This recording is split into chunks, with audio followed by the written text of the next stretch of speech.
दोस्तों, स्वागत है आपके अपने चैनल स्टोरी मग में। बहुत समय पहले की बात है। एक छोटे से शहर में भोला राम नाम का एक निर्धन दर्जी रहता था।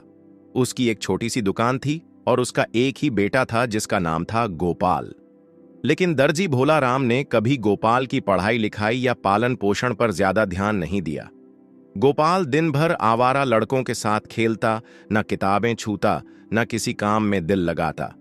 वो जितना बड़ा होता गया उतना ही जिद्दी और लापरवाह बनता गया।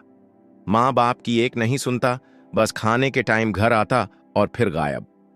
भोला राम ने बहुत कोशिश की कि बेटा सिलाई का काम सीख ले, मगर गोपाल दुकान से भाग जाता।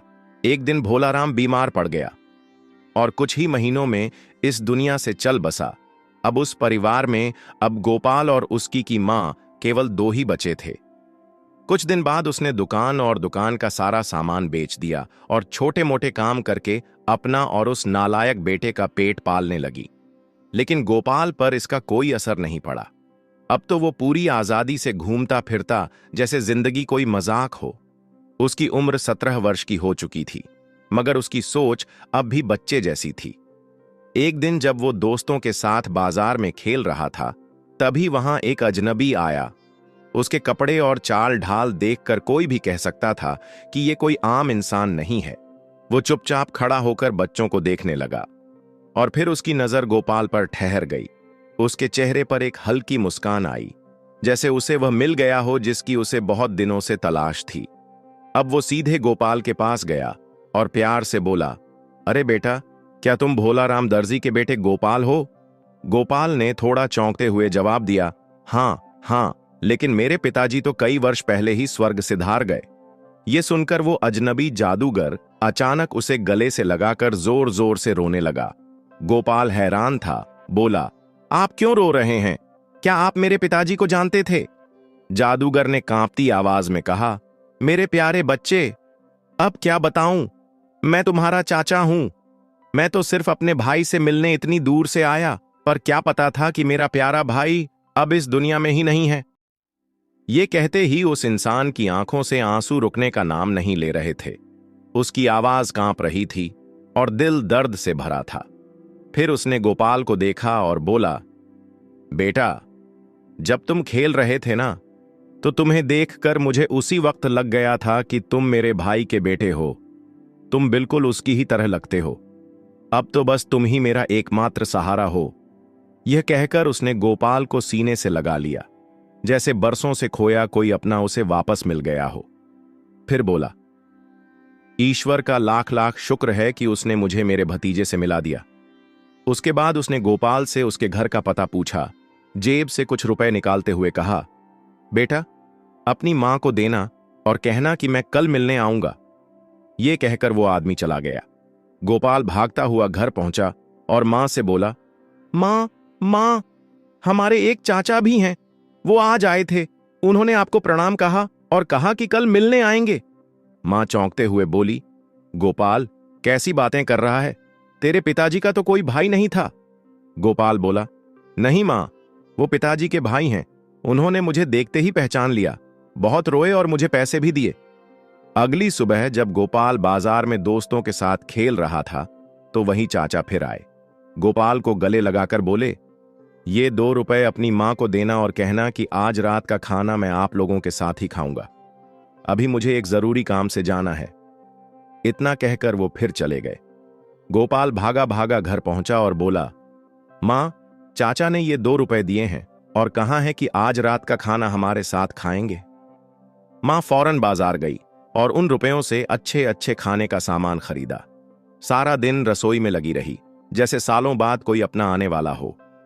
शाम हुई, दरवाजा खटखटाया गया। गोपाल दौड़ा दौड़ा दरवाजा खोलने गया। सामने चाचा खड़े थे। उनके साथ एक मजदूर था जिसके सिर पर एक बड़ी टोकरी थी। उस टोकरी में तरह तरह के फल, मेवे और खाने पीने की चीजें थीं। चाचा ने गोपाल की मां को प्रणाम किया, टोकरी दी और पूछा, मेरा भाई दुकान में कहां बैठा करता था? मां ने बाहर की तरफ इशारा किया।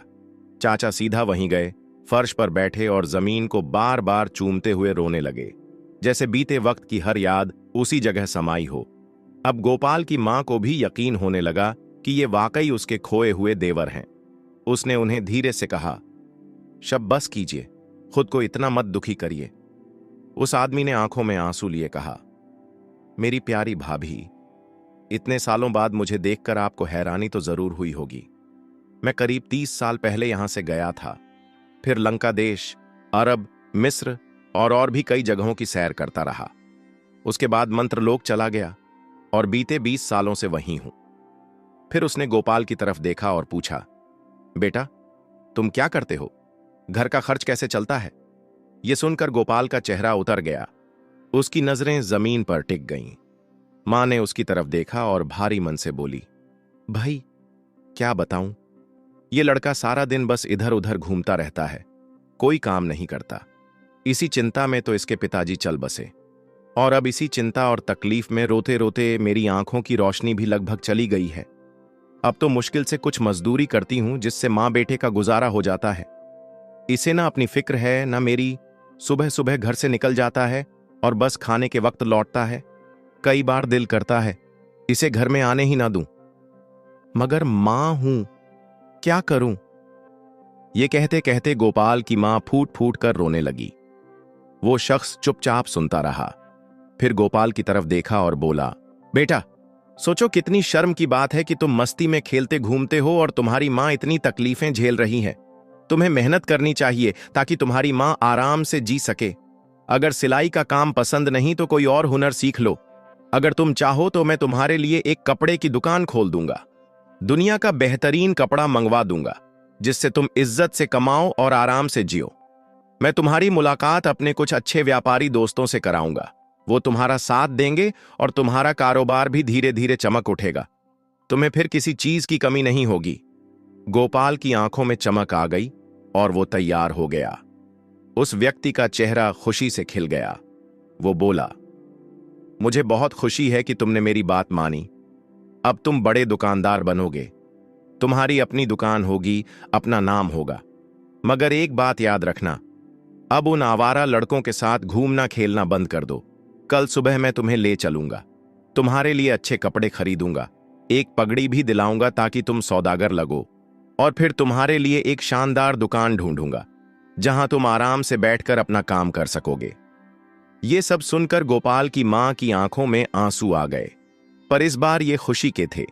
उसने ईश्वर को मन ही मन धन्यवाद कहा कि उसकी सुन ली और इतने अच्छे रिश्तेदार को उसके जीवन में भेजा। फिर उसने जल्दी से खाना लगाया और तीनों ने मिलकर सादगी भरा लेकिन दिल से बना खाना खाया। खाना खत्म हुआ तो वो शख्स बोला, कल सुबह मैं गोपाल को नए कपड़े दिलवाने आऊंगा। अगली सुबह वादे के मुताबिक वो आया और गोपाल को अपने साथ ले गया। गोपाल बिना देर किए तैयार हुआ और उसके साथ शहर की एक बड़ी शानदार दुकान पर पहुंचा। वहां उसने गोपाल के लिए कीमती कपड़े खरीदे, रेशमी कुर्ता, सुंदर जूते, एक चमकदार पगड़ी और कमर में बांधने वाला पट्टा। गोपाल ने ऐसा पहनावा अपनी जिंदगी में कभी नहीं देखा था। वो इतना खुश हुआ कि उसकी आंखें भर आईं। फिर उस शख्स ने पैसे दिए और बोला, अब चलो तैयार होते हैं। वो गोपाल को नहलाने के लिए हमाम ले गया, उसे साफ सुथरे कपड़े पहनाए और फिर एक अच्छी सी जगह ले जाकर उसे स्वादिष्ट खाना खिलाया। ऐसा खाना जो गोपाल ने पहले कभी देखा भी नहीं था। अब तो गोपाल को ऐसा लगने लगा जैसे वो कोई राजकुमार बन गया हो। आंखों में चमक, मन में खुशी और शरीर पर इतना शानदार पहनावा कि खुद को पहचानना भी मुश्किल लग रहा था। उसने चाचा के हाथ पकड़कर दिल से धन्यवाद कहा। फिर चाचा उसे पूरे शहर में घुमाने ले गए।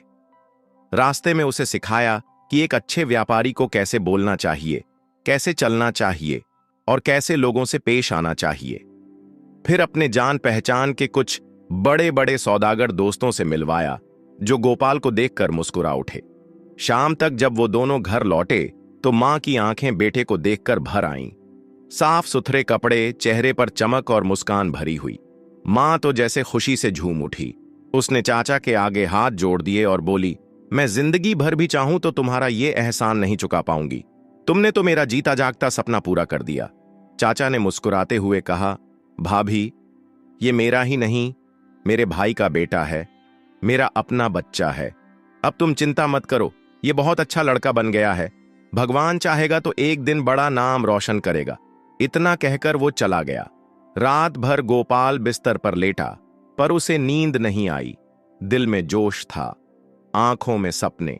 सुबह होने से थोड़ी देर पहले ही वो झपकी में चला गया और सुंदर सुंदर ख्वाब देखने लगा। सूरज निकला तो वो उठ बैठा, जल्दी से मुंह हाथ धोया, कपड़े बदले और चाचा का इंतजार करने लगा। थोड़ी देर में दूर से वो आता दिखा तो गोपाल भागता हुआ जाकर उससे लिपट गया। फिर दोनों साथ चल पड़े। चाचा रास्ते में उसे शहर की बड़ी बड़ी इमारतें दिखाते रहे, फिर धीरे धीरे शहर से बाहर की ओर ले आए। अब वे दोनों शहर से काफी दूर निकल चुके थे। गोपाल पहली बार इतना लंबा पैदल चला था। थकान उसके चेहरे पर साफ दिख रही थी। वो रुका और बोला, चाचा, हम बहुत दूर आ गए हैं। शहर तो पीछे छूट गया। अब तो आसपास कोई मकान भी नहीं दिख रहा। हर तरफ बस पहाड़ ही पहाड़ हैं और मुझे बहुत तेज भूख भी लग रही है। यह सुनकर चाचा ने अपने थैले से कुछ फल, मेवे और मिठाइयां निकालीं और गोपाल की तरफ बढ़ाते हुए बोले, बेटा, मैं तुम्हें एक बहुत खास जगह दिखाने लाया हूं। अब वो ज्यादा दूर नहीं है। थोड़ा हिम्मत दिखाओ, अब तुम छोटे बच्चे नहीं हो। उन्होंने गोपाल को थोड़ी ताकत दी, उसका हौसला बढ़ाया और फिर उसे लेकर एक पहाड़ी के नीचे पहुंचे। यही वो जगह थी जिसके लिए वो चाचा इतने लंबे सफर पर चले थे। उन्होंने चारों तरफ देखा और बोले, यही है वो जगह, थोड़ा आराम कर लो, फिर मैं तुम्हें ऐसा बाग दिखाऊंगा जो इस दुनिया में कहीं और नहीं मिलेगा। जब तुम उसे देखोगे तो सारी थकान अपने आप दूर हो जाएगी। जब गोपाल थोड़ा आराम कर चुका तो चाचा की आवाज आई, अब तुम थोड़ी सूखी लकड़ियां इकट्ठा करो, फिर मैं तुम्हें एक ऐसा नजारा दिखाऊंगा जो तुमने कभी नहीं देखा होगा। गोपाल ने बिना देर किए सूखी लकड़ियां जमा की और उन्हें एक जगह ढेर कर दिया। चाचा आगे बढ़े, 2 लकड़ियों के बीच आग जलाई और फिर अपने थैले से एक चमकदार पाउडर निकालकर उस आग पर हल्के से छिड़क दिया। जैसे ही वो पाउडर आग में गिरा, एक गाढ़ा धुआं उठने लगा और फिर अचानक जमीन कांपने लगी। चट्टानें हिलने लगीं और जमीन खुद ब खुद फट गई। देखते ही देखते एक गहरा गड्ढा बन गया। उस गड्ढे के ऊपर एक भारी पत्थर की शिला रखी थी, जिसके ठीक बीचों बीच एक तांबे का छोटा सा हैंडल जैसा हिस्सा बाहर निकला था। ये सब देखकर गोपाल के दिल की धड़कन तेज हो गई। डर के मारे उसके मुंह से चीख निकल गई और वो तेजी से पीछे की ओर भागा। चाचा फौरन उसके पीछे दौड़े, उसे पकड़ा और गुस्से में आकर एक जोरदार थप्पड़ मार दिया। गोपाल गिर पड़ा, उसके होंठ से खून बहने लगा। वो कांपते हुए जमीन पर गिर पड़ा। तभी चाचा ने उसका हाथ पकड़कर उठाया और अब की बार बहुत नरमी से बोले, गोपाल बेटा, मैं तुम्हें डराने के लिए नहीं बल्कि समझाने के लिए थोड़ा सख्त होना पड़ा। मैं तुम्हारा चाचा हूं और चाहता हूं कि तुम जिंदगी में कुछ बड़ा बनो। अब मेरी हर बात ध्यान से सुनो, क्योंकि ये सब तुम्हारे ही भले के लिए है। तुमने अपनी आंखों से देखा कि जादू के जरिए जमीन कैसे फटी। इस भारी पत्थर के नीचे एक बहुत बड़ा खजाना छिपा है, लेकिन ध्यान रखना, इस खजाने तक तुम्हारे सिवा और कोई नहीं पहुंच सकता, यहां तक कि मैं भी नहीं। ये सब तुम्हारा है, बस अब जैसा मैं कहूं वैसा ही करना। बेचारा गोपाल अभी भी डरा हुआ था। थप्पड़ का असर और डर की हलचल अब भी उसके चेहरे पर थी। उसे कुछ खास समझ नहीं आया, पर उसने हिचकिचाते हुए कहा, चाचा जान, जैसा आप कहेंगे मैं वैसा ही करूंगा। यह सुनकर चाचा की आंखों में अजीब सी चमक आ गई। उन्होंने गोपाल को गले से लगाया और भावुक होकर बोले, तुम तो मेरे अपने बेटे जैसे हो। मेरा तो कोई बच्चा भी नहीं, तुम ही मेरी दुनिया हो। तुम्हारे लिए ही मैं इतनी दूर से यह सफर करके आया हूं। फिर उन्होंने गोपाल की उंगली में एक चमकदार अंगूठी पहनाई और बोले, अब इस बड़े पत्थर को उठाओ। गोपाल ने हैरानी से पूछा, चाचा, इतनी भारी चीज मुझसे कैसे उठेगी? चाचा मुस्कुराए और बोले, ये जादुई अंगूठी है बेटा। इसकी ताकत से ये सिल तुम्हारे लिए एक सूखे पत्ते जैसी हल्की हो जाएगी। और वाकई ऐसा ही हुआ। जैसे ही गोपाल ने हाथ बढ़ाया, वो सिल बिना किसी मेहनत के एक तरफ सरक गई, जैसे उसमें कोई वजन ही नहीं था। और फिर उस पत्थर के नीचे उसे कुछ पत्थर की सीढ़ियां दिखाई दे रही थीं, जो सीधा जमीन के अंदर उतर रही थीं। चाचा ने गोपाल की आंखों में देखते हुए कहा, अब तुम्हें इन सीढ़ियों से नीचे उतरना है। जैसे ही नीचे पहुंचोगे, तुम्हारे सामने एक तांबे का दरवाजा आएगा। डरना मत, वो अपने आप खुल जाएगा। उसके आगे 3 बड़े बड़े कमरे मिलेंगे। पहले कमरे में तुम्हें 3 अलमारी जैसे खोल दिखेंगे। हर एक में सोना, चांदी और चमकते हुए कीमती पत्थर भरे बर्तन रखे होंगे। पर ध्यान रहे, उन्हें छूना मत, बस सीधे आगे बढ़ते जाना। तीसरे कमरे के बाद एक और दरवाजा आएगा। उसके अंदर घुसते ही तुम्हारे सामने एक बहुत ही सुंदर बाग होगा। हर तरफ रंग बिरंगे पेड़ और अजीब मगर खूबसूरत फल लगे हुए। उस बाग में सीधा चलते जाना। फिर तुम्हें एक सीढ़ियों वाला रास्ता दिखेगा। उसमें 50 सीढ़ियां होंगी। ऊपर जाकर एक कोने में तुम्हें एक जलता हुआ दिया मिलेगा। तुम्हें वो दिया बुझाना है। उसका तेल और बाती वहीं फेंक देना और दिए को ध्यान से अपनी जेब में रखकर वापस लौट आना है। अगर मन हो तो वापसी में बाग से कुछ फल तोड़ सकते हो, पर सबसे जरूरी है वो खास दिया लेकर आना। इतना कहकर चाचा ने गोपाल के गाल पर प्यार से हाथ फेरा और धीमे से बोला, अब अपने हौसले के साथ जाओ बेटा। अब गोपाल बिल्कुल तैयार था। उसका डर जैसे हवा हो गया था। उसने बिना कोई रुकावट सीढ़ियों से नीचे उतरना शुरू किया। हर एक बात जो चाचा ने बताई थी वो उसके मन में साफ चल रही थी। वो बड़े बड़े कमरों से होकर निकला जहां सच में कीमती चीजों से भरे बर्तन रखे थे, पर उसने एक को भी नहीं छुआ। फिर जैसे ही वो आखिरी दरवाजे से अंदर गया, सामने का नजारा देखकर उसकी सांसें थम गईं। चारों तरफ रंग बिरंगे, चमकते, अजीब लेकिन बेहद सुंदर फल लगे हुए पेड़ थे। वो सीधे चलता गया और कुछ ही देर में सीढ़ियां दिखाई दीं। वो गिनता हुआ ऊपर चढ़ा और छत तक पहुंच गया। वहां एक अलमारी में वो दिया सच में जल रहा था।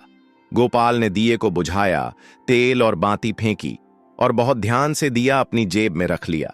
जब वो लौट रहा था तो उसके कदम खुद ब खुद उन फलों की तरफ मुड़ गए। इतने चमकते और अलग रंगों वाले फल उसने पहले कभी नहीं देखे थे। उसे नहीं पता था कि ये असल में हीरे, पन्ने और बेशकीमती नग थे। उसके लिए वो बस जादुई और अनोखे फल थे। वो खुशी से कुछ फल तोड़ लाया और अपनी जेबें भर लीं। फिर धीरे धीरे वही रास्ता पार करता हुआ गड्ढे के मुहाने तक पहुंचा जहां से वो नीचे आया था। उसने ऊपर देखते हुए जोर से आवाज दी, चाचा जान, मैं वापस आ गया हूं, अब मुझे ऊपर खींच लो। ऊपर से आवाज आई, पहले वो दिया दो, फिर मैं तुम्हें निकालूंगा। गोपाल ने नीचे से कहा, नहीं चाचा, पहले मुझे ऊपर खींचिए, फिर मैं दिया दे दूंगा। अब गोपाल को अंदर ही अंदर डर लग रहा था, कहीं चाचा उसे नीचे ही ना छोड़ दें। उसे शक हुआ कि शायद चाचा दिया लेकर उसे गड्ढे में ही फंसा दें। उधर चाचा को लगा कि शायद अब गोपाल की नीयत बदल गई है और वो दिया खुद रखना चाहता है। ये सोचकर चाचा का चेहरा गुस्से से लाल हो गया। वो चीखते हुए बोले, मक्कार लड़के, तुझे मैं ऊपर निकालूं या तू यहीं सड़ने की सोच रहा है? चाचा की ये बात सुनकर गोपाल का दिल कांप उठा, जैसे जमीन उसके नीचे से खिसक गई हो। गोपाल जल्दी जल्दी नीचे उतरने लगा ताकि शायद उसके चाचा का गुस्सा कम हो जाए और वो उसे बाहर निकाल ले। लेकिन अब उसके चेहरे से उम्मीद जैसे गायब हो गई थी। वो अंदर से टूट चुका था। ऊपर से आवाज आई, ठीक है, अब तू इसी गड्ढे में सड़ता रह। और फिर उस आदमी ने जादुई आग पर कोई चमकता पाउडर फेंका। कुछ अजीब शब्द बोले और वह पत्थर वापस अपनी जगह पर खिसक आया। पल भर में सब कुछ पहले जैसा हो गया। वो गड्ढा पूरी तरह बंद हो चुका था और वो आदमी चुपचाप उदासी के साथ वहां से चला गया। लेकिन वो कोई चाचा नहीं था, वो तो एक जादूगर था जो मंत्रों की दुनिया में रहता था और बचपन से ही जादू सीख रहा था। उसी जादू की ताकत से उसे ये पता चला था कि चीन में एक जादुई दिया है और जिसके पास वो दिया होता है उसके इशारे पर जिन काम करता है। लेकिन उस दी को सिर्फ एक दर्जी का बेटा गोपाल ही निकाल सकता था। यही वजह थी कि वो लंबा सफर करके यहां तक आया था, सिर्फ गोपाल को धोखे से इस्तेमाल करने के लिए। लेकिन उसका सपना अधूरा रह गया और अब उसने गोपाल को उस अंधेरी गुफा में बंद करके लौट जाने का फैसला कर लिया। अब गोपाल उस गुफा में अकेला था। तभी अचानक जमीन हिलने लगी, दीवारें कांपने लगीं। डर से कांपता हुआ गोपाल तेजी से सीढ़ियां चढ़ने लगा, लेकिन ऊपर का रास्ता पूरी तरह बंद था। उसका दिल बैठने लगा और फिर वह जोर जोर से रोने लगा। वो चिल्लाने लगा, मुझे बाहर निकालो, दिया ले लो, प्लीज मुझे बाहर निकालो। लेकिन वहां कोई नहीं था जो उसकी आवाज सुनता। उसी पल उसके मन में एक सच्चाई कौंधी। जो व्यक्ति खुद को उसका चाचा कह रहा था, वो चाचा हो ही नहीं सकता था। वो तो उसे गालियां देकर, धोखा देकर छोड़ गया। अब उसे सबसे ज्यादा अपनी मां की याद सताने लगी। वही मां जिसे उसने न जाने कितनी बार रुलाया था। अब वो उसी मां के लिए तड़प रहा था। 2 दिन तक गोपाल बिना खाए पिए उस अंधेरे गड्ढे में पड़ा रहा। उसका बदन थर थर कांपता रहा और आंखों से आंसू थम नहीं रहे थे। वो बिल्कुल हार चुका था और मायूसी में अपने हाथ मलने लगा। जैसे ही उसने अपने हाथ आपस में रगड़े, उसकी उंगली में पहना छल्ला जरा सा हिला और तभी एक चमकदार नीली रोशनी के साथ एक जिन प्रकट हो गया। जिन की आवाज गूंज उठी, आपने मुझे बुलाया, बताइए क्या करना है। गोपाल डर के मारे पीछे हट गया, लेकिन फिर हिम्मत बटोर कर बोला, मुझे इस गड्ढे से बाहर निकाल दो। और जैसे ही उसने ये कहा, अगली पल वो खुद को खुली जमीन पर खड़ा पाया। चारों तरफ रोशनी थी, हवा चल रही थी और ऊपर नीला आसमान था। गोपाल समझ गया कि ये सब जादू की ताकत से हुआ है, लेकिन अब वो आजाद था। जहां थोड़ी देर पहले आग की लपटें थीं, अब वहां कुछ नहीं था। जिन भी गायब हो चुका था। गोपाल खुशी से झूम उठा। उसके पैरों में जैसे पंख लग गए। वो दौड़ते हुए अपने शहर की तरफ भागा और जब अपने घर पहुंचा तो उसका सांस फूल चुका था और वो सीधा अपनी मां की गोद में गिर पड़ा। जब थोड़ी देर बाद उसे होश आया तो उसने कांपती आवाज में कहा, मां, कुछ खाने को दो, भूख से मेरी जान निकल रही है। मां फौरन घर में जो भी था ले आई और गोपाल टूट पड़ा खाने पर। आखिर वो 2 दिन से भूखा था।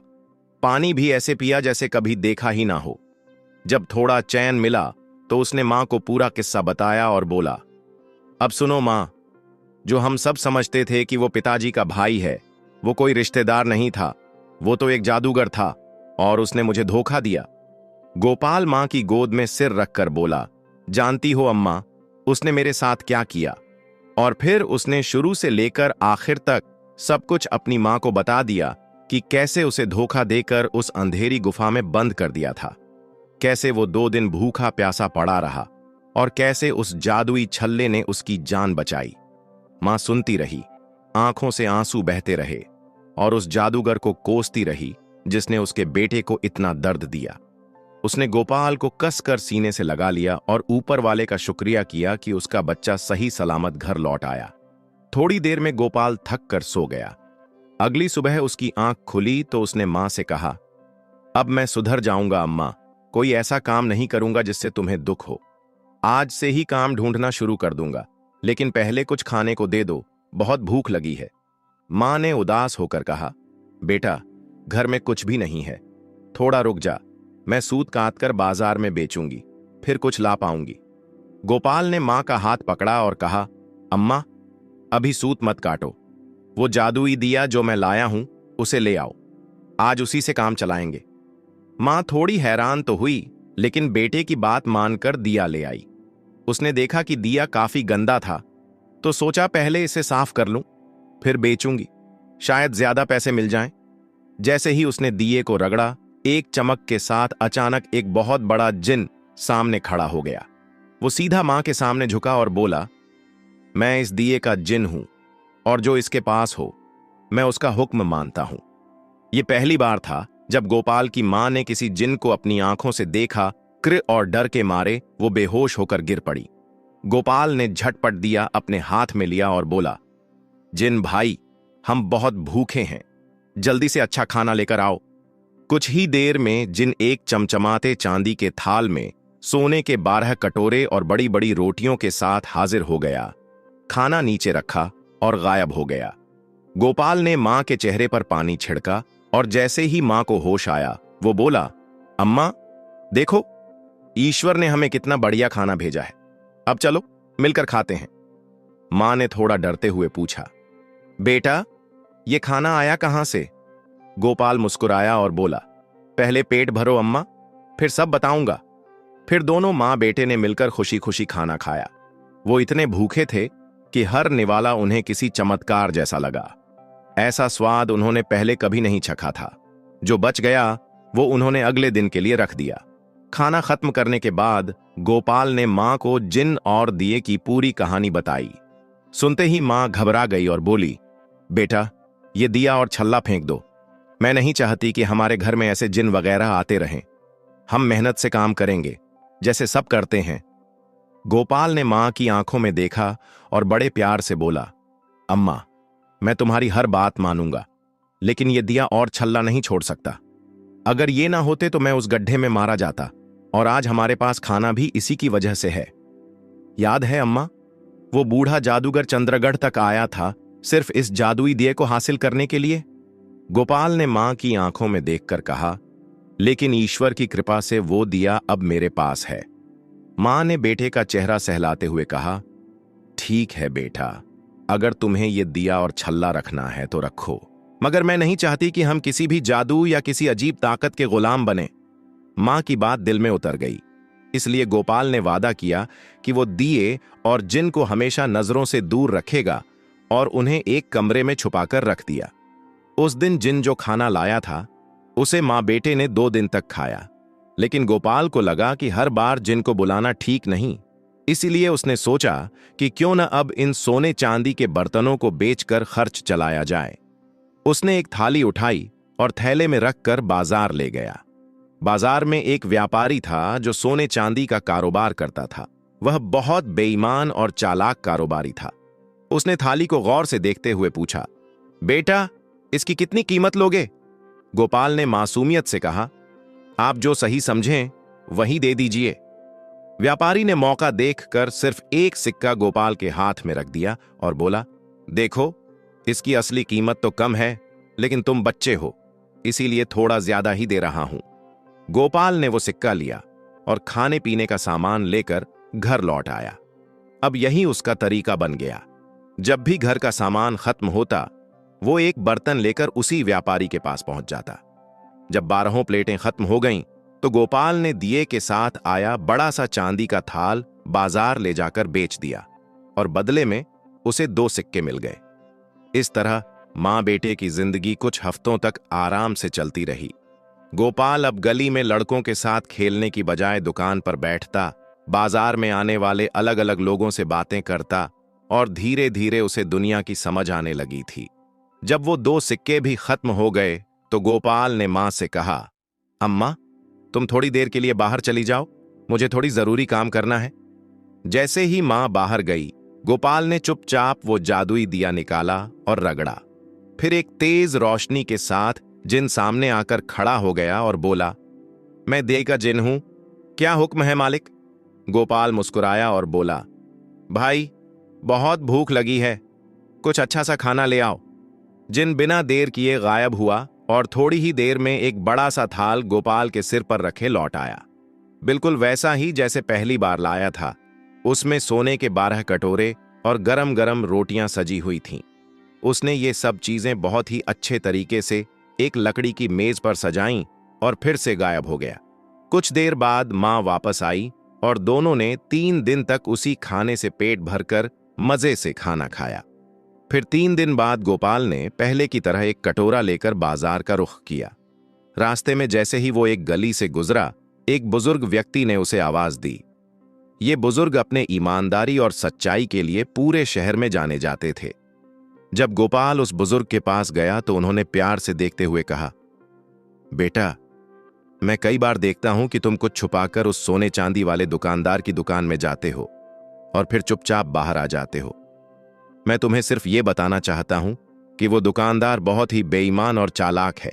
अगर तुम्हारे पास कोई कीमती चीज है तो मुझे दिखाओ, मैं तुम्हें उसकी असली कीमत बताऊंगा। गोपाल ने बिना सोचे एक सोने का प्याला जेब से निकालकर उनके सामने रख दिया। उन्होंने उसे ध्यान से देखा, तराजू में तौलकर कहा, बोलो, ये प्याला उस बेईमान को कितने में बेचा तुमने? गोपाल ने मासूमियत से बताया, मैंने ऐसे 12 प्याले उस दुकानदार को दिए और हर एक के बदले 1 सिक्का, यानी कुल मिलाकर 12 सिक्के मिले। उस बुजुर्ग ने सिर हिलाते हुए कहा, यह प्याला बहुत अच्छी किस्म के सोने का बना है और इसकी असली कीमत करीब 200 सिक्के हैं। अगर तुम चाहो तो मैं खुद तुम्हें पूरे 200 सिक्के दे सकता हूं, या फिर चाहो तो इसे किसी और को भी दिखा सकते हो। गोपाल ये सुनकर चौंक गया। इतने सारे सिक्के देखकर उसकी आंखों में खुशी झलकने लगी, लेकिन उस बुजुर्ग की सच्चाई ने उसे और भी अधिक प्रभावित किया। गोपाल ने धन्यवाद दिया और सिक्के लेकर घर चला गया। अगले दिन उसने बाकी बचे सभी प्याले उसी बुजुर्ग को बेच दिए और अब गोपाल और उसकी मां के दिन पहले से बेहतर हो गए थे। मगर इतना सब होने पर भी उनका स्वभाव वैसा ही बना रहा, साधारण और विनम्र। गोपाल अब जरूरतमंदों की मदद भी करता और गली के आवारा लड़कों की संगत भी वह छोड़ चुका था। अब वो दिन भर अच्छे और समझदार लोगों के बीच बैठता, नई बातें सीखता और दुकानों में रखे कीमती रत्नों को देख देख कर समझ बढ़ा रहा था। एक दिन उसे ध्यान आया कि जो चमकदार रंग बिरंगे फल वो उस जादुई बाग से लाया था, वो असल में फल नहीं बल्कि बेशकीमती रत्न थे। उसने उन सभी को बड़ी सावधानी से एक लकड़ी के मजबूत डिब्बे में सहेज लिया। एक दिन वो बाजार में कुछ व्यापारियों के साथ बैठा हुआ था कि अचानक किसी की तेज आवाज आई। ढोल और नगाड़ों की गूंज के साथ एक सैनिक मुनादी कर रहा था, सावधान, होशियार, ध्यान दो, ध्यान दो, हमारी राजकुमारी मोहिनी नदी में स्नान करने जा रही हैं, इसलिए पूरा बाजार बंद कर दिया जाएगा। सभी पुरुष अपने अपने घरों में चले जाएं। अगर कोई भी बाहर नजर आया तो उसका सिर धड़ से अलग कर दिया जाएगा। इतनी सख्त चेतावनी सुनकर सब दुकानदार अपने सामान समेटने लगे, लेकिन गोपाल के दिल में अजीब सी बेचैनी होने लगी। उसे राजकुमारी को देखने की तीव्र इच्छा हुई। वो तुरंत एक ऐसे कोने में जा छुपा जहां से सब कुछ देखा जा सकता था, लेकिन कोई उसे नहीं देख सकता था। थोड़ी देर बाद राजसी सवारी निकली और जैसे ही गोपाल की नजर राजकुमारी मोहिनी पर पड़ी, उसका दिल जैसे रुक सा गया। इतनी सुंदर लड़की उसने जिंदगी में पहले कभी नहीं देखी थी। उसकी आंखें, उसका चेहरा, सब कुछ किसी जादू जैसा था। उसे लगा जैसे वो कोई सपना देख रहा हो, जैसे कोई परी कथा की राजकुमारी जो सिर्फ कल्पना में होती है। गोपाल की नजरें बस उसी पर टिकी रह गईं। गोपाल के मन में बार बार यही सवाल गूंज रहा था कि क्या यही वही लड़की है जिसके बारे में पूरे शहर में बातें हो रही थीं। जब राजकुमारी की भव्य सवारी उसके पास से गुजरी तो गोपाल की आंखें बस उसी पर टिक गईं और उसने मन ही मन ठान लिया कि एक दिन मैं राजकुमारी से जरूर मिलूंगा और जानूंगा कि वो असल में स्वभाव से कैसी है। उसी पल उसके दिल में राजकुमारी के लिए एक अनजानी सी भावनाओं की लहर उठी, जिसे वो खुद भी ठीक से समझ नहीं पाया। लेकिन मन अभी भी उलझा था, क्या ये सब कभी मुमकिन हो पाएगा? अगर उसे राजकुमारी से मिलना है तो उसके पास कुछ ऐसा खास होना चाहिए जो उसे बाकी सबसे अलग बना दे।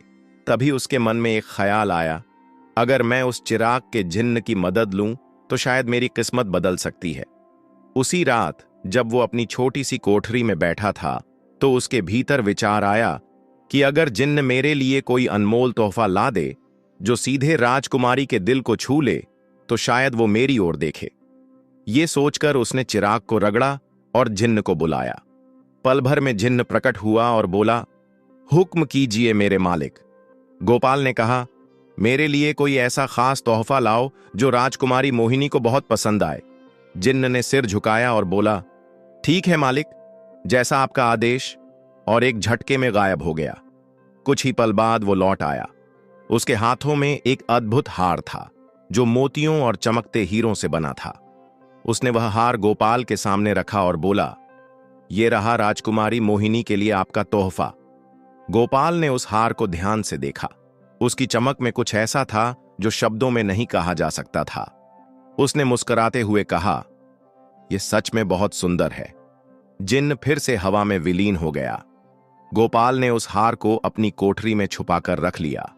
उसे पता था कि इस तोहफे को राजकुमारी तक पहुंचाने के लिए एक सही मौका चाहिए होगा।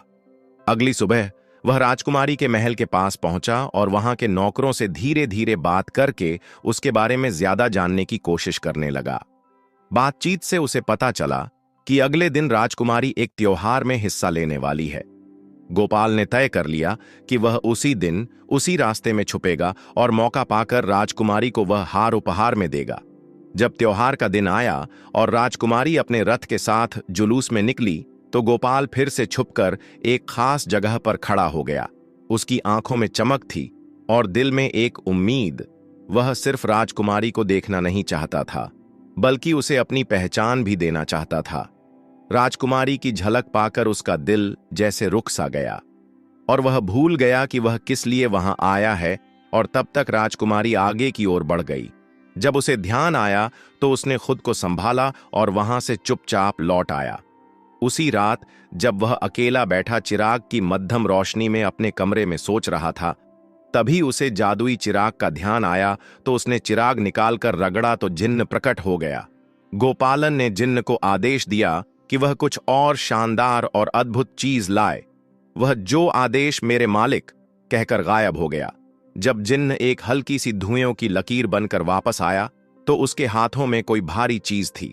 लकड़ी की एक पुरानी मगर अनमोल सी चैखट, जिसकी किनारियां सोने चांदी की महीन नक्काशी से सजाई गई थीं और बीच में एक चमचमाता कांच जड़ा हुआ था।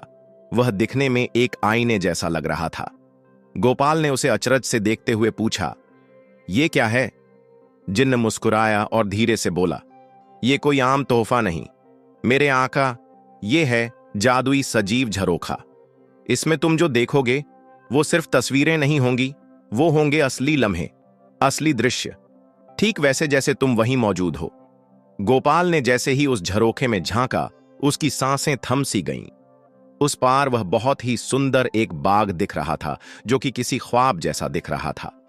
रंग बिरंगे फूल, चहकते पंछी और हरे पेड़ों के बीच रेशमी लहराती चुनर के साथ राजकुमारी मोहिनी धीरे धीरे टहल रही थी।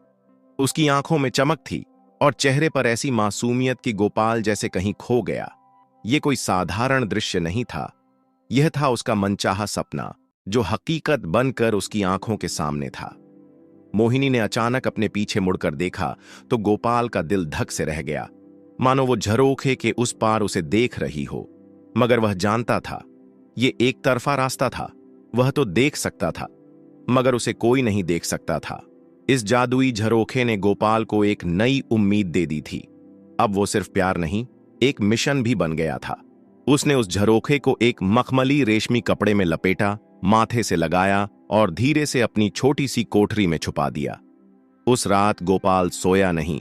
उसकी आंखों में सिर्फ वही झरोखा था और उसमें नजर आती राजकुमारी, एक ख्वाब जिसे अब वो टूटने नहीं देना चाहता था।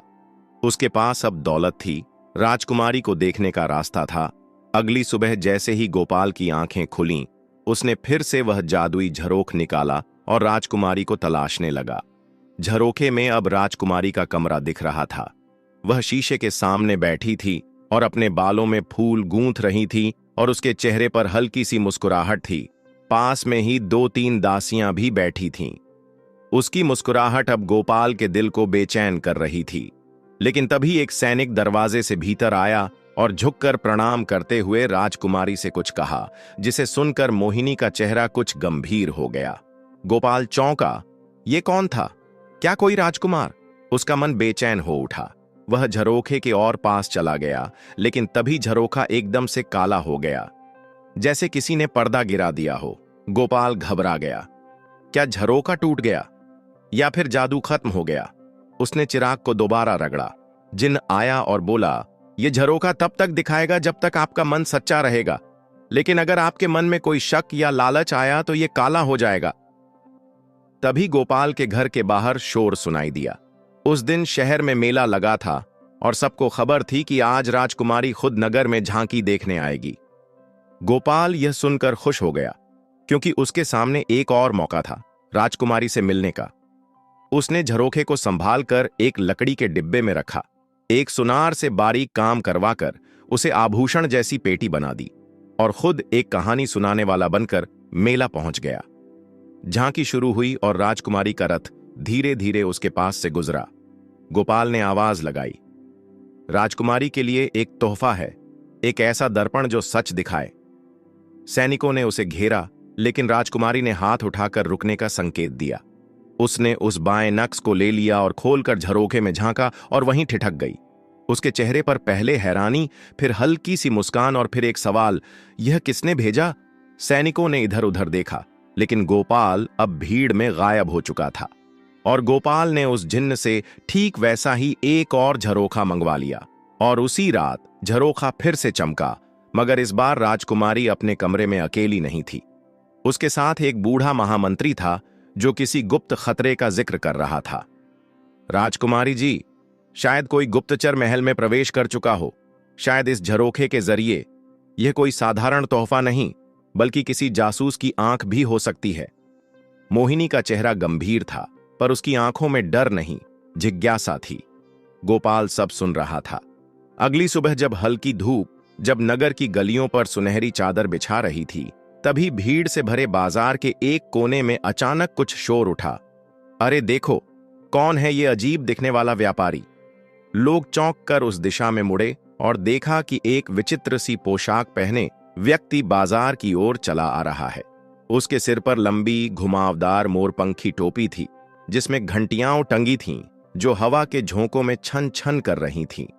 उसकी आंखों पर मोटे फ्रेम का लकड़ी का चश्मा था, जो एक आंख को बड़ा और दूसरी को छोटा दिखा रहा था। कपड़े ऐसे जैसे किसी रंग बिरंगे पंछी के पंखों से सिले हों। बाजुओं पर नकली सोने के पंख और पैंट पर चमकते हुए सितारे। कमर में बंधी छोटी सी ढोलक को वह कभी ठपठपाता, कभी घूमते हुए नाचता और कहता, मैं आया हूं दूर देश से, जादू के खजाने के संदेश से। उसकी चाल भी अजीब थी। एक कदम आगे, दो पीछे, फिर 3 बार मुड़कर अचानक बच्चों को देखकर जोर से कहता, हुक्म का इक्का मेरे पास है।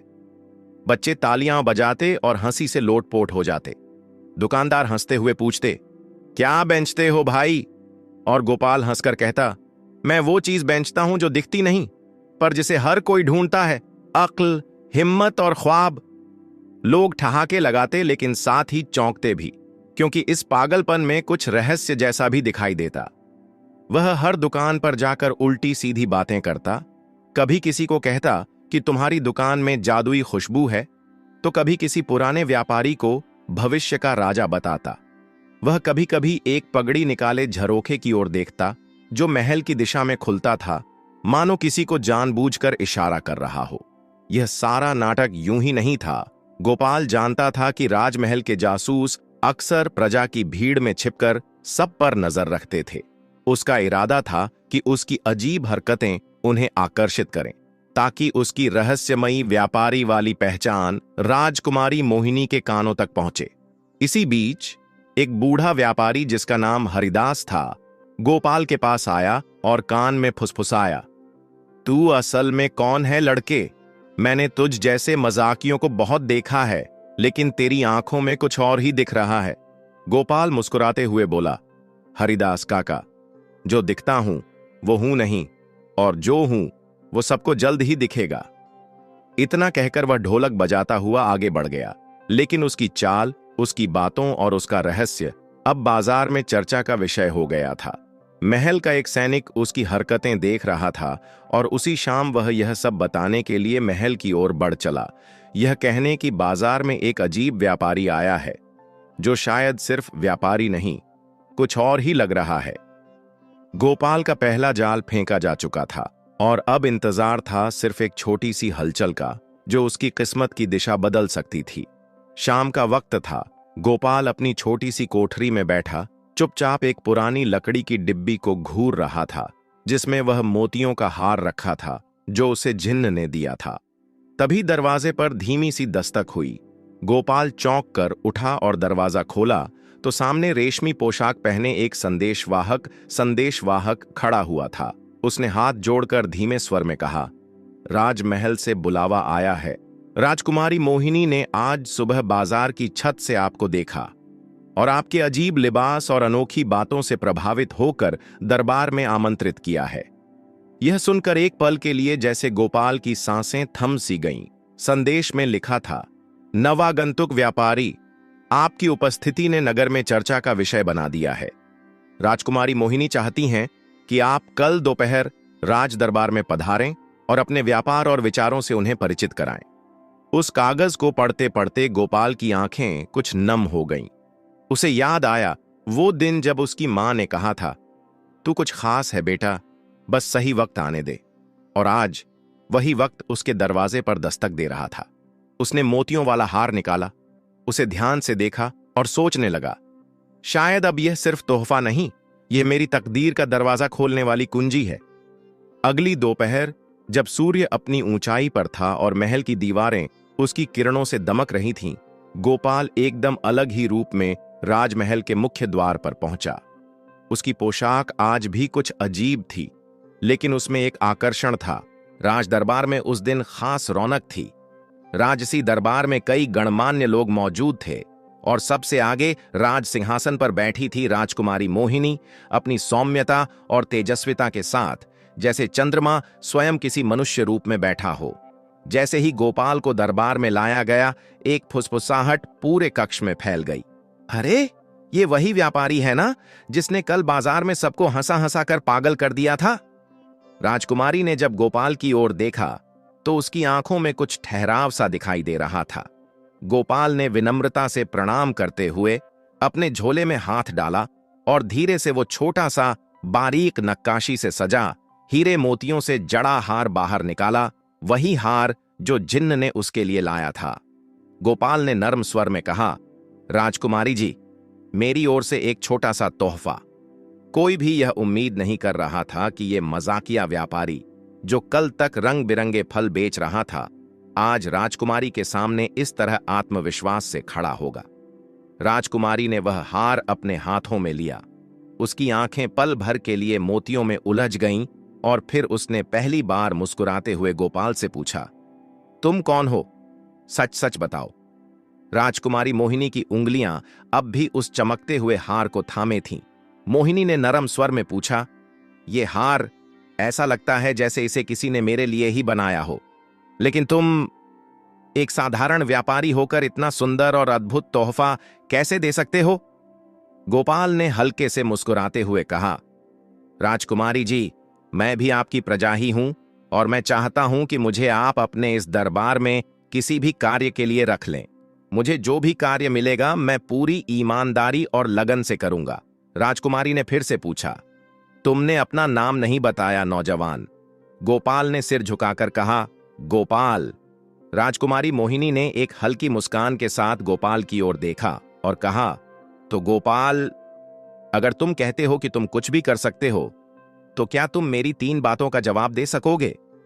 गोपाल ने आत्मविश्वास से कहा, राजकुमारी जी, मैं पूरी कोशिश करूंगा कि उन प्रश्नों के उत्तर दे सकूं।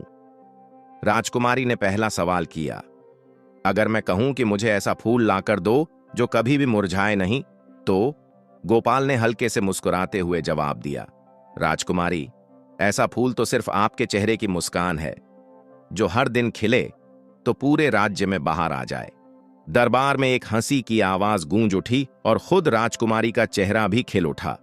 फिर राजकुमारी ने दूसरा सवाल किया, अगर मुझे ऐसी मिठाई खानी हो जो मीठी भी हो और खट्टी भी, तो तुम क्या दोगे?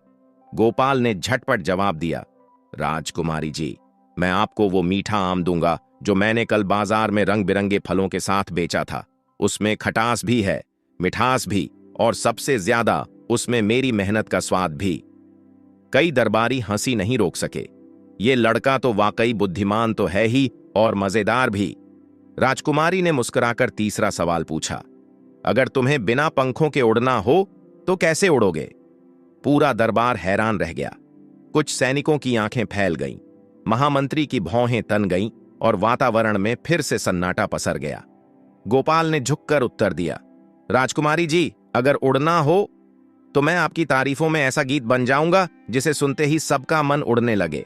बिना पंख के मन जब उड़ता है तो उस उड़ान से बड़ी कोई उड़ान नहीं होती।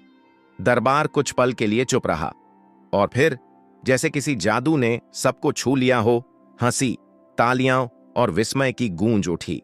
राजकुमारी खुद भी उस जवाब से चकित थीं। अब वह सिर्फ मुस्कुरा नहीं रही थीं, बल्कि कुछ सोच रही थीं।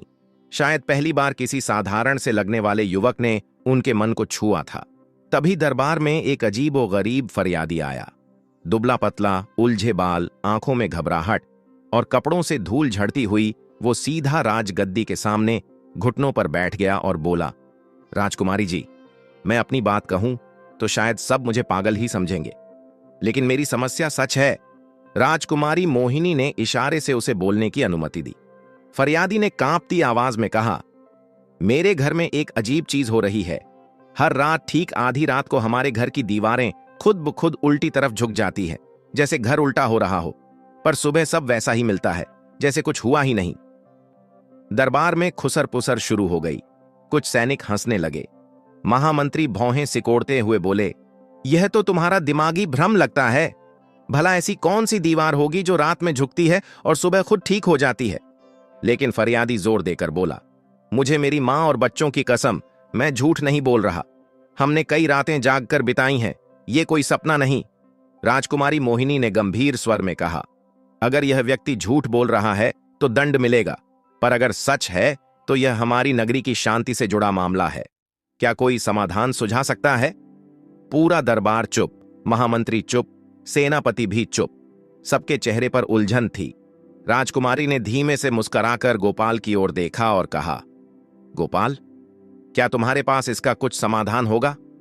गोपाल ने फरियादी को गौर से देखा, फिर बोला, राजकुमारी जी, समाधान तभी निकलेगा जब सवाल सही समझा जाए।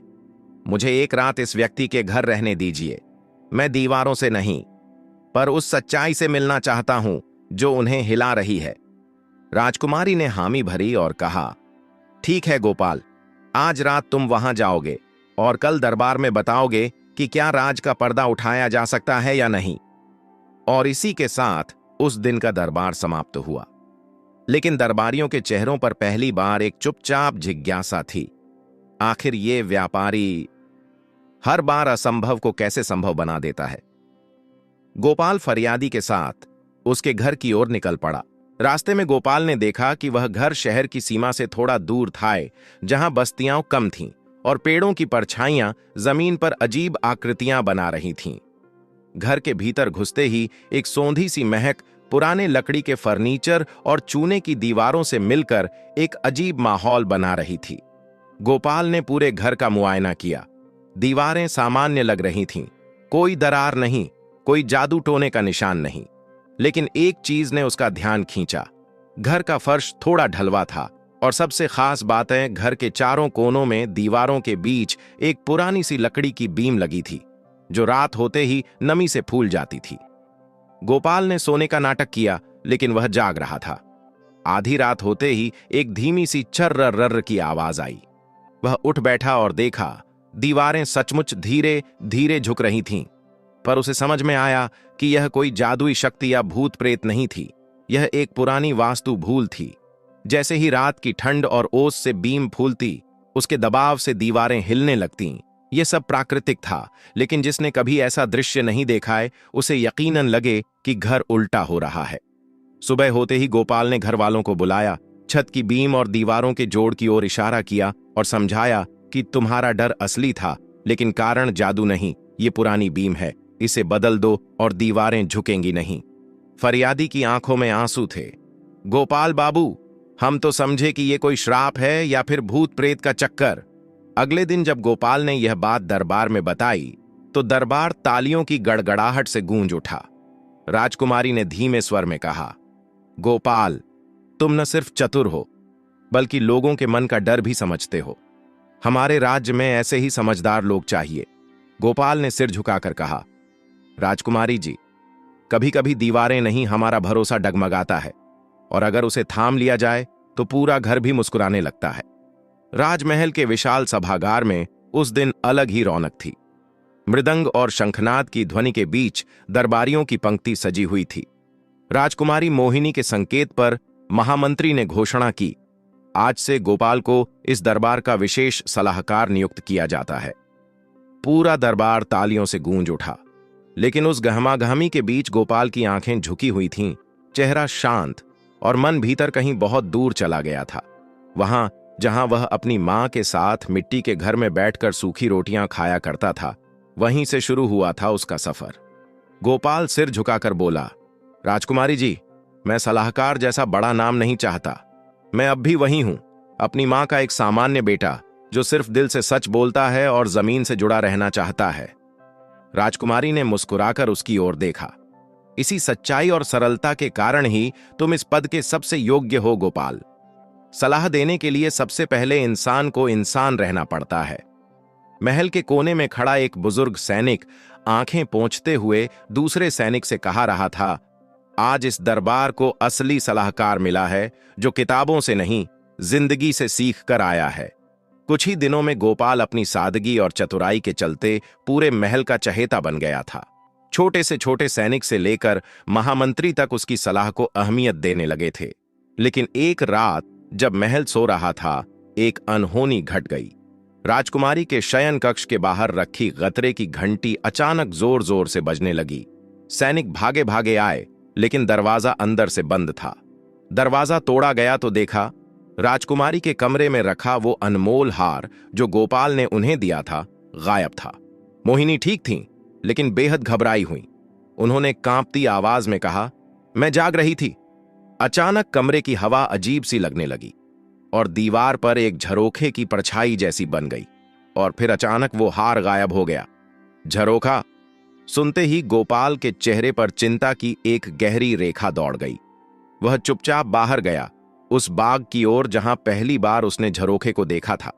लेकिन इस बार वहां जमीन पर रेत के भीतर कुछ लिखा था, जिस चीज को तुमने छुड़ा लिया, अब वो खुद तुम्हें ढूंढने आ रही है।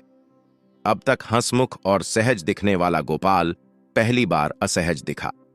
राजकुमारी ने धीरे से उसके कंधे पर हाथ रखा और पूछा, क्या तुम मुझसे कुछ छुपा रहे हो गोपाल?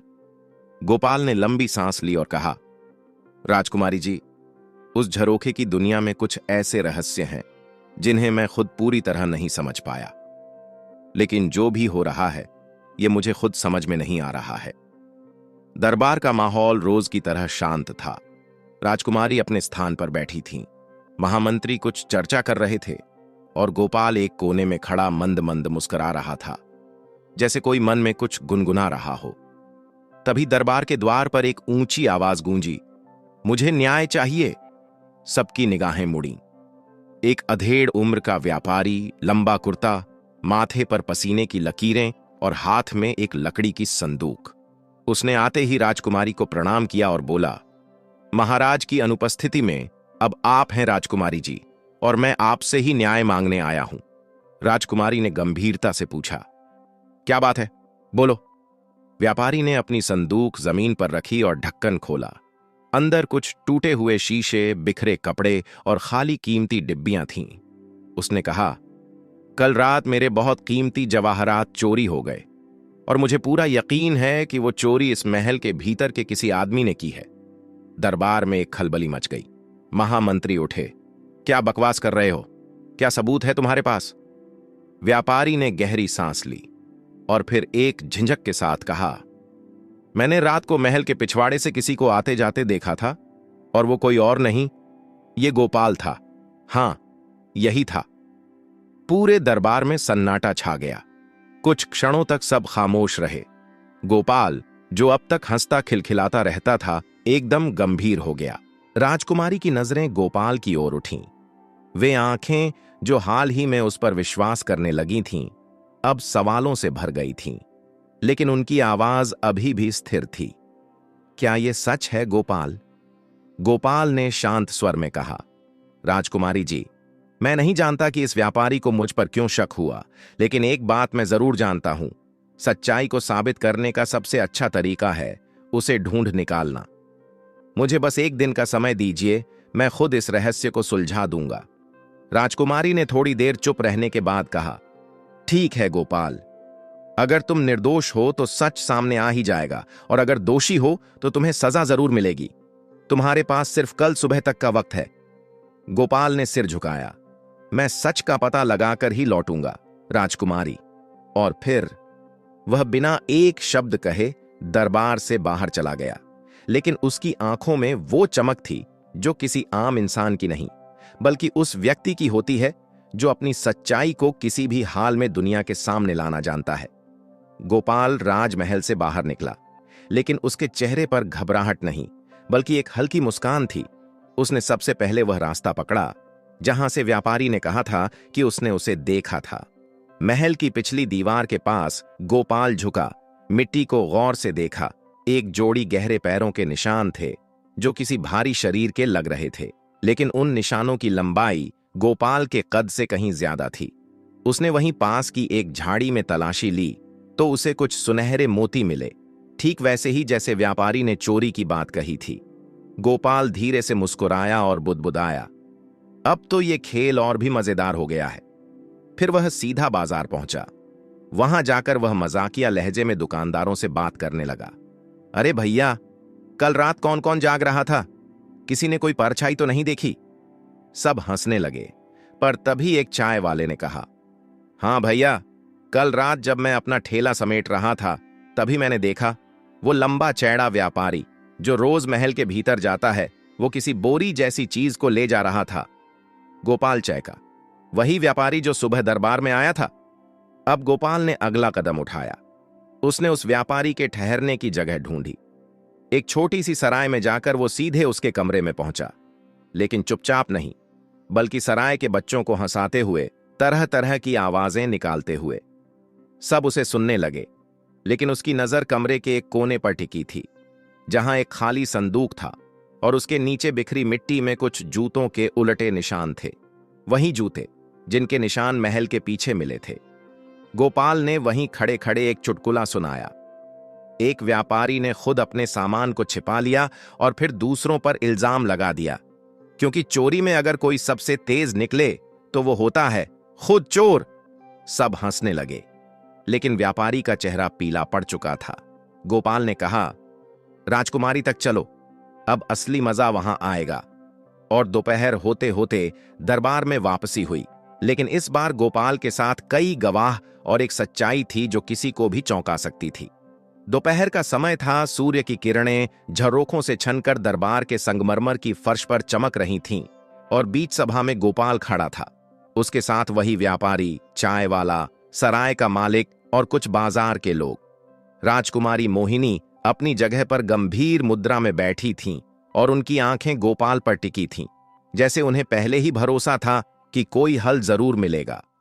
गोपाल ने सामने खड़े उस व्यापारी की ओर इशारा करते हुए कहा, राजकुमारी जी, यही है वह व्यक्ति जिसने न सिर्फ व्यापारी बनकर दरबार को धोखा दिया, बल्कि वही मोतियों का हार भी चुराया जिसे देखकर राजकुमारी की आंखें भर आई थीं। सभा में सन्नाटा छा गया। महामंत्री उठे, परंतु गोपाल, ये कैसे सिद्ध करोगे? गोपाल मुस्कुराया और एक कपड़े में लपेटा छोटा संदूक आगे बढ़ाया, जिसे उसने सराय से लाया था। इस संदूक में है वो सच जिसे छिपाने के लिए इस व्यापारी ने अपनी ऊंचाई, चालाकी और भ्रम का इस्तेमाल किया। इसने महल की पिछली दीवार के पास खुदाई की और वहीं मोतियों का हार छिपाया। इसके जूतों के निशान और हार पर लगे मिट्टी के दाग सब मेल खाते हैं। राजकुमारी ने धीमे स्वर में पूछा, और हार? गोपाल ने उसी कपड़े से धीरे धीरे हार निकाला, वही बारीक नक्काशी वाला, चमचमाता मोतियों से जड़ा हार, जिसे देखकर मोहिनी एक पल को सांस भी नहीं ले सकी। यह रहा आपका हार राजकुमारी, जिसकी चोरी सिर्फ दौलत की नहीं, भरोसे की भी थी। राजकुमारी ने हार को हाथों में लिया। उसकी आंखें गीली हो गईं, लेकिन इस बार दुख से नहीं, कृतज्ञता से। सभा में कुछ क्षणों का मौन रहा, फिर धीरे धीरे ताली की आवाज गूंजी। क्री महामंत्री ने सबसे पहले तालियां बजाईं, फिर बाकी सबने। व्यापारी सिर झुकाए खड़ा था। गोपाल ने उसकी ओर देखा और कहा, सच्चाई अगर समझदारी से सामने लाई जाए तो न कोई तलवार चलती है, न कोई शोर मचता है, बस भरोसे की जीत होती है। राजकुमारी ने मुस्कुराते हुए गोपाल की ओर देखा, तुम सिर्फ एक सलाहकार नहीं, अब हमारे विश्वास के प्रतीक भी हो। और इसी क्षण गोपाल का सम्मान और गहरा हो गया। लेकिन अभी कहानी पूरी नहीं हुई थी, क्योंकि गोपाल के मन में एक सवाल अब भी घूम रहा था। झरोखे में दिखने वाला वो रहस्यमयी चेहरा कौन था? राजमहल के गलियारे उस दिन देर रात तक जीवंत थे, लेकिन गोपाल की आंखों में नींद नहीं थी। उसके चेहरे पर एक अजीब सी बेचैनी थी, जैसे कोई अधूरी गुत्थी बार बार उसके मन को कुरेद रही हो। वह बार बार उसी राजसी झरोखे की ओर देख रहा था, जहां से कई दिन पहले उसे वह रहस्यमयी परछाई दिखी थी। वो चेहरा जो सिर्फ एक पल को नजर आया था, लेकिन उसकी आंखें जैसे गोपाल को पहचानती हों। उस रात चांदनी तेज थी, महल की दीवारें चांदी सी चमक रही थीं। गोपाल धीरे धीरे झरोखे के पास पहुंचा, वही जगह जहां से राजकुमारी का कक्ष दिखता था, लेकिन इस बार उसने ध्यान से झरोखे के पीछे की दीवारें टटोलीं, और तभी एक बेहद महीन गुप्त द्वार की रेखा उभर आई। उसने जैसे ही दबाव डाला, हल्की सी टक की आवाज हुई और दीवार का एक हिस्सा सरक गया। गोपाल की सांसें थम गईं। अंदर एक संकरा गलियारा था, जिसे देखकर लगता था जैसे वर्षों से किसी ने उसका इस्तेमाल नहीं किया हो। दीवारों पर जाले थे, लेकिन फर्श एकदम साफ, जैसे कोई हाल ही में यहां से गुजरा हो। गोपाल दबे पांव आगे बढ़ा। गलियारा अंत में एक छोटी सी खुली जगह में जा रहा था। वहां एक बुजुर्ग महिला बैठी थी, जिसके बाल चांदी जैसे थे, पर आंखों में एक तेज था, वही तेज जो गोपाल को उस झरोखे से झांकते समय महसूस हुआ था। महिला ने मुस्कुराकर कहा, आखिरकार तुम आ ही गए गोपाल। गोपाल चौंक गया। आप कौन हैं और इस झरोखे से मुझे क्यों देखती रहीं? महिला ने गहरी सांस ली। मैं इस राज परिवार की सबसे पुरानी रक्षक हूं। मैं यहां किसी को दिखाई नहीं देती, पर हर चीज देखती हूं। तुम्हारे अंदर जो तेज है, जो सच्चाई है, वही मुझे खींच लाया था। और वो हार जो तुमने राजकुमारी को दिया, उसका असली इतिहास भी शायद तुम्हें नहीं पता। गोपाल की आंखें फैल गईं। क्या वो हार? महिला ने धीरे से कहा, वो सिर्फ हार नहीं है बेटा, वो एक संकेत है। एक ऐसा वक्त आएगा जब इस हार की असली ताकत और उसका रहस्य सामने आएगा, और उस वक्त केवल तुम ही होगे जो इस राज्य को बचा पाओगे। गोपाल स्तब्ध रह गया। एक तरफ वो खुद को अब भी एक सामान्य लड़का मानता था, और दूसरी तरफ उसके सामने एक नई जिम्मेदारी, एक छुपा हुआ सच खड़ा था। सुबह की पहली किरण जब सोमपुर के महल की ऊंची मीनारों पर पड़ी, पूरा नगर सोने जैसा चमक उठा। पर उस रोशनी के बीच एक साया धीरे धीरे बढ़ रहा था। एक व्यापारी के वेश में नहीं, न ही किसी सैनिक की तरह। वह था गोपाल, अब तक के अपने सबसे बड़े सवाल का जवाब खोजते हुए। पिछली रात मिली उस रहस्यमयी महिला की बातें उसके मन में गूंज रही थीं। वो हार सिर्फ हार नहीं है, वो एक संकेत है, और वक्त आएगा जब वो तुम्हें पुकारेगा। और वो वक्त आ चुका था। राजमहल के अंदर एक अजीब सी बेचैनी थी। महामंत्री और सभी दरबारी किसी अनहोनी की आशंका में थे। राजकुमारी मोहिनी के कक्ष में राजमहल की सबसे कीमती वस्तुएं गायब हो चुकी थीं। कोई ताला टूटा नहीं था, न ही कोई सैनिक ही समझ पाया था, लेकिन झरोखे के पीछे की वही पुरानी दीवार थोड़ी खुली पाई गई थी। ये सब कैसे हुआ? महामंत्री गरजे। राजा भी चिंता में थे, लेकिन तभी गोपाल ने कदम आगे बढ़ाया। उसके हाथ में वही हार था जो अब धुंधला हो चुका था। गोपाल ने कहा, राजा साहब, ये सिर्फ एक गहना नहीं है, ये उस व्यक्ति का संकेत है जो राजकुमारी के सबसे पास रहकर सबसे बड़ा धोखा दे रहा है। पूरे दरबार में सन्नाटा छा गया। राजकुमारी की आंखों में भी आशंका थी, पर गोपाल की आंखों में सच्चाई चमक रही थी। उसने बताया कि महल के भीतर एक पुराना मार्ग है, झरोखे के पीछे छुपा हुआ, और उसे कोई अपने फायदे के लिए इस्तेमाल कर रहा है। राजा ने तुरंत आदेश दिया, और सशस्त्र सैनिकों के साथ गोपाल उस गुप्त मार्ग से अंदर गया। कुछ ही देर में एक चौंकाने वाला दृश्य सामने आया। वही महामंत्री, जिसने हमेशा ईमानदारी का ढोंग किया था, छिपे हुए कक्ष में महल के खजाने के साथ पकड़ा गया। वह वर्षों से महल के अंदर जासूसी कर रहा था, और झरोखे के पीछे की दुनिया को अपने फायदे के लिए चला रहा था। राजा की आंखों में आंसू थे, विश्वासघात के और गोपाल के लिए गर्व के भी।